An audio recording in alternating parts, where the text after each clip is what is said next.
আচ্ছা, ধরেন জমির দলিল আপনার কাছে আছে, কিন্তু কেউ হয়তো শয়তানি করে নামজারিটা তার নামে করে ফেলছে।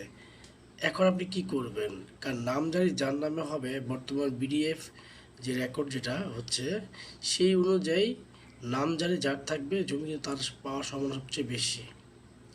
সেক্ষেত্রে আপনার যেটা করতে হবে, একটা মিসকেস করতে হবে সহকারী ভূমি অফিসারের নিকট। সেখানে করে আপনার গ্যাসিলেন্ট থেকে আপনার করতে হবে, ক্রমিক নম্বর নিতে হবে। তারপর দুই পক্ষকে এসে এটা সমাধানের মাধ্যমে এটা সমাধান করা হবে। আর পেপার সাথে অবশ্যই দলিল, আপনার ভোটার আইডি কার্ডের ফটোকপি, এইসব ইনফরমেশন দেওয়া লাগবে।